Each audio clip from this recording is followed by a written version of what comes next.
I've been playing action JRPGs for years, ever since Final Fantasy Adventure on the original Game Boy. Today, we're going to talk about 10 of the best action RPGs of all time.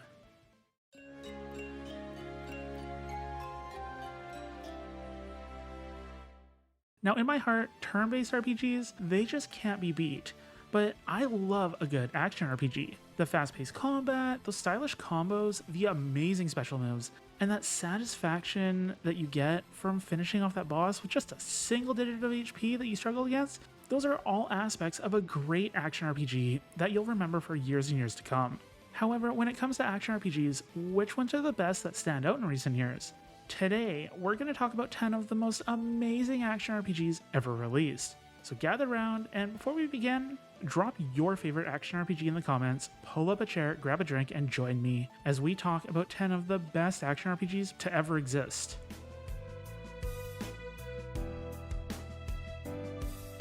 So let's start off today's list with the remake of Crisis Core, Final Fantasy VII.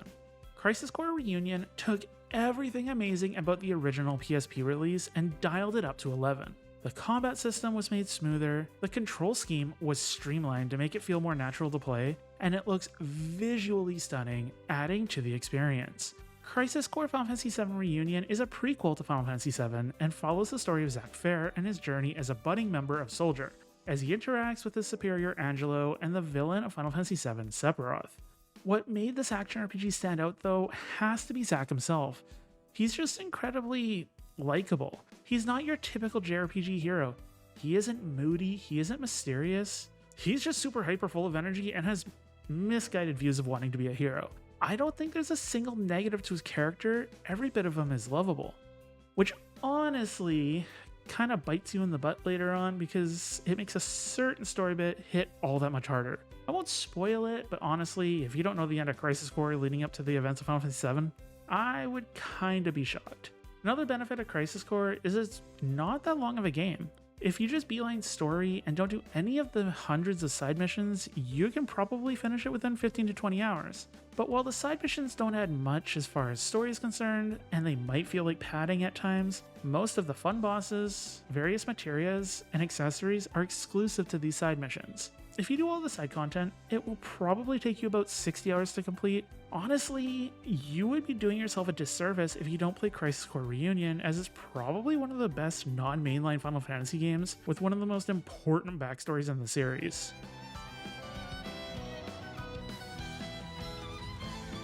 Next, we'll talk about Tales of Arise. I'll be 100% honest, I was not looking forward to Tales of Arise when it was announced. I've loved the Tales series ever since I played Tales of Eternia back in 2001, and I've played every mainline release since. So when I saw Tales of Arise, I didn't know what I was looking at. It didn't look like the series I grew up with. It looked like such a departure from the Tales series and everything that made me fall in love with it. However, I decided to give it a shot, and in the end, honestly, I really loved it. Sure, it didn't have a linear motion battle system, or the end-of-battle skits, or even multiplayer, but the essence was still there, and it was one of those games I just couldn't put down once I started.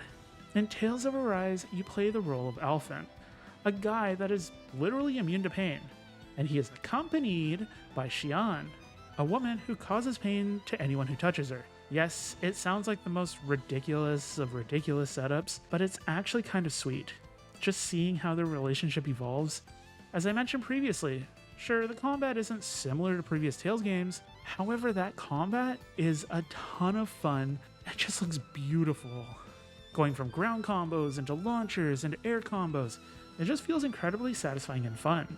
All of this accompanied by an absolutely gorgeous watercolor visual style and a soundtrack that is still quite amazing, makes the game unforgettable and is easily one of the best action RPGs I've played in recent years.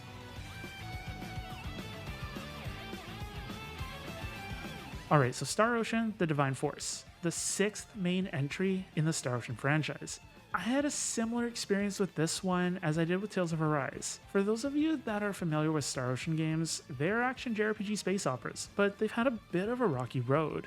After the first 2 amazing games in the series, there was the 3rd with the questionable plot twist, the 4th which generally just is disliked, and the 5th, well, the 5th is a game that people consider one of the worst JRPGs of all time. I don't agree with that, but it's definitely not on this list for a reason or two. I was surprised that a 6-star Ocean game was greenlit, but naturally, I would give it a shot because once a Star Ocean fan, always a Star Ocean fan. Star Ocean: The Divine Force actually has a lot going for it. It uses a dual protagonist system like Star Ocean 2, an incredibly mobile battle system utilizing Duma, which lets you zip around the battlefield like you're wearing rocket-powered jet pants, a fantastic item creation system, which Star Ocean is known for, and absolutely beautiful environments that are, for lack of a better term, jaw-dropping. Though I will say that the character models, as usual, are lacking and kind of contrast with the environment. And the one complaint about the game that I would have to be the text. It's super tiny and hard to read at times. This was actually the only game I felt like I needed to use the PlayStation 5 zoom feature on, especially in those skill and equipment menus. That all being said, it's one of my most memorable action RPGs in recent years, and there's no reason not to play it if you get the chance. Thankfully, it's commonly on sale, so if you're looking for a space-oriented action RPG, but you don't want to spend a lot of money, this is definitely one of the best choices available.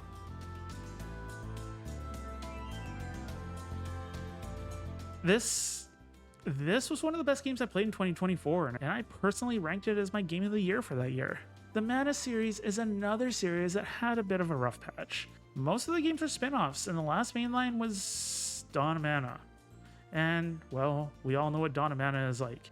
If you don't know what Dawn of Mana is like, I actually reviewed it a while back, so maybe check that out after you're done here. So when Visions of Mana got announced at the 2023 Game Awards, I was kind of excited, but also a bit nervous. Nervous because of Dawn of Mana, but excited because the Trials of Mana remake was downright amazing. And yes, I'm aware that I'm going between Mana and Mana, just ignore that. Anyways, so I always try to go in optimistic, so I kept an eye out on the updates of Visions of Mana, and got progressively more and more excited every single time Square Enix gave us an update on the game. Visions of Mana may not do much as far as the series goes. It follows the same kind of story as every Mana game. You have a chosen one, you have a journey to restore Mana, and a rebirth of the Mana goddess. It's all been done before, but I love the gameplay of Visions of Mana. Not only is it open world and beautifully cel-shaded, but it employs a job system by utilizing the power of the elements. Every time you equip an element, you take on a different class, which may use a different style of weapon, as well as being able to turn your character into either a DPS, a support character, or a tank. If you introduce a job system to any game, and I do mean any game, I instantly know I'm gonna love it. Job systems are my weakness. But besides that, the combat is fun, the combat is fluid, and switching characters on the fly is quick, snappy, and it just feels good. Everything else feels like Mana, with the art style to the enemies to the music. It's all fantastic and was a happy rebirth of the series.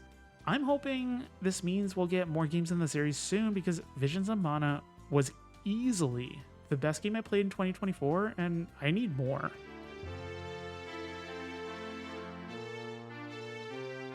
Okay, this one is a little bit different, but it's still an action RPG at its core. Rune Factory 4 was originally released on the 3DS, but recently got a special release on literally everything in 2019. Rune Factory is a cozy farming series, and the fourth entry has to be the best one as far as I'm concerned. However, we do have a new Rune Factory game coming out in June, so we'll see how it holds up. I spent way too many hours playing this originally on the 3DS. I'm pretty sure it was upwards of 500 hours because it has such an addictive gameplay loop of farming, building relationships with the town people, getting married, and traversing dungeons with using different types of magic and weapons to get materials. You can even tame monsters, you can fish, and you can farm, all adding to the experience. But I will mention that while the farming can be addicting, and because it's addicting, nothing is as frustrating and heartbreaking as having your whole farm torn to shreds by a tornado. Yeah, it happens, but as a professional farmer, it's something you'll have to come to terms with. As for the combat, sure, the combat itself isn't as intricate and flashy as most of other games on today's list, but it's still satisfying enough as you level up your particular weapons and get new abilities with each weapon type. As for the special in Rune Factory 4 Special, the special edition of Rune Factory 4 adds voice acting to major scenes, a new difficulty mode, as well as extra story content after you get married. If you're looking for an action RPG that has a bit of a cozy, relaxing twist to it with a fun gameplay loop, Rune Factory 4 Special would be the perfect game for you to pick up. It also helps that you can play it on PC or any modern console under the sun, so really you don't have any reason not to consider it.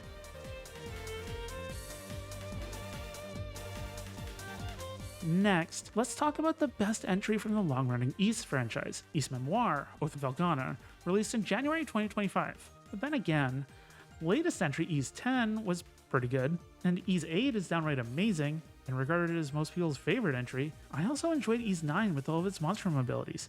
Then you have Ys 6, which doesn't get talked about enough either, and we can't forget the first 2 games in the series that use that iconic bump system. Well, I didn't think this through now, did I? You know what? I can't decide, so let's just talk about the Ys series as a whole. Ys is a series that originated with Ys 1 Ancient Ys Vanish back on the PC Engine in 1987. As I mentioned previously, every Ys game has its positives, and I can't choose what the best game is, and I would honestly suggest almost every game in the series. I say almost because Ys 5 is terrible and almost not even worth playing. Honestly, each and every game stands out, and every game has its peaks. Aside from Ys Origin, Ys follows the story of Adol on his adventures as he travels throughout Falcom's interpretation of Europe, with the stories being told through the point of view of someone reading through his various travelogues after his passing. As a whole, the combat is fast-paced, with difficult but satisfying bosses, along with some of the best music ever seen in any video game series ever. If you've never touched this series before, now would be the perfect time to start. And while we're at it, if you're unsure of where you want to start, I actually did a video a while back talking about where the best place to start the Ys series is based on your particular gaming preferences. So check that video out after you're done here if the Ys series seems like something you'd be interested in.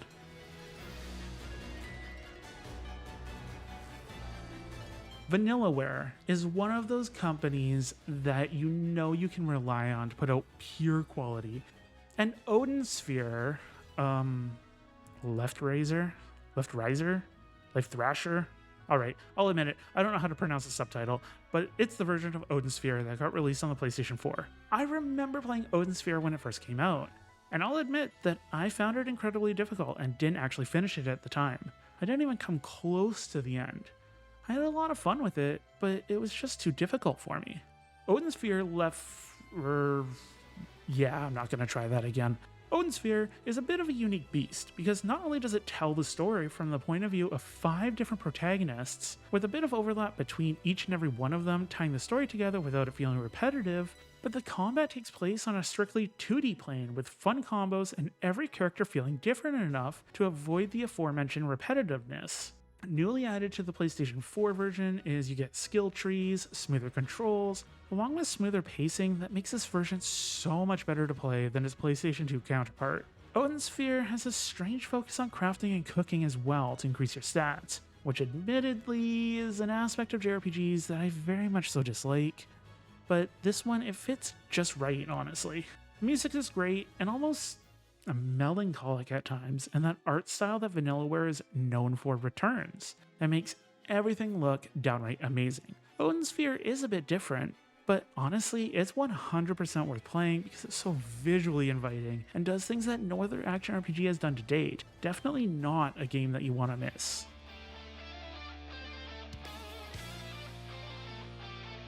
I bet you didn't see this one coming.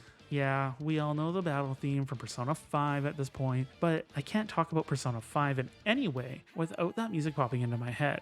So I'll be honest, when I started playing Persona 5 Strikers, I was just expecting some cheap Dynasty Warriors clone in the Persona 5 universe. And while that is true to a point, it's a lot deeper than most Musou-style games. This is still Persona 5 at its core. There's remixes of all the music you fell in love with, that trademark art style returns, and the cutscenes. Yeah, those cutscenes do feel like they go on forever, just like they did in Persona 5 Vanilla. This isn't necessarily bad, but sometimes you just want the story to wrap it up, so you can just get into the action combat. Honestly, this just feels like a toned-down Persona 5 with an action combat system. The social aspects take a back seat. They still exist, but they're not as important as they were, and there's no more calendar system.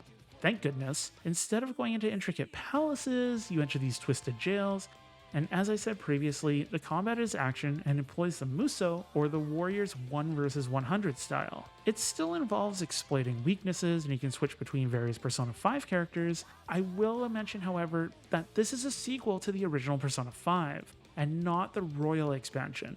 So anything that happened in the Royal added content doesn't exist. For example, Kasumi is not in this game, but honestly, I love playing through Persona 5 Strikers, and while I wish that the story scenes could have been cut short, I loved each and every moment. And if you love Persona 5, love the characters, love the music, and love the art style, Persona 5 Strikers is something that you will absolutely adore playing as much as I did.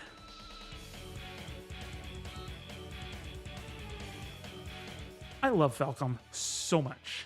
And I can't talk about action RPGs without talking about the remaster of the Trails PSP spin-off title. The Legend of Nayuta Boundless Trails was originally released on the PSP, but it got a remake in 2023 for the Switch, PS4, and PC. Instead of that silly turn-based gameplay, I'm joking, I love turn-based gameplay. Boundless Trails feels more like Ys if Ys had a stage-based level system. You get fun platforming, you get great music, great cutscenes, sword fighting, and a fairy that can help you with puzzles in combat. Yeah, it originally was a PSP game, and you can tell from the gameplay that it was a PSP game, but honestly, I really dig the arcadey feel that Boundless Trails has. Sure, it has those long cutscenes and world building that Trails is known for, but as for the gameplay, it's one of those games you can just pick up and play in short bursts without feeling obligated to set several hours aside.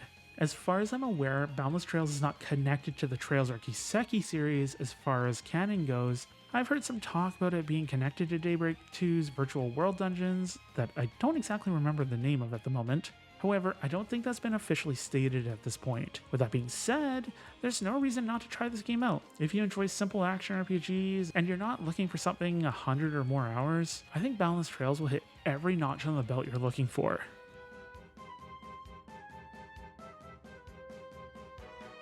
You knew I couldn't do an RPG list without mentioning Dragon Quest at least once, right?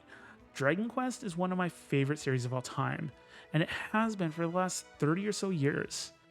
So when I heard there was a huge collaboration of Dragon Quest games in an action RPG format, I was down in an instant. Dragon Quest Heroes and its sequel, Dragon Quest Heroes 2, are similar to Persona 5 Strikers in the sense that they are Musou or Warriors styles action RPGs. The difference about these games, however, is they feature characters throughout all of Dragon Quest history. You could play as Terry from Dragon Quest VI, or maybe Yangus from Dragon Quest VIII, or maybe you want to play as Elena from Dragon Quest IV.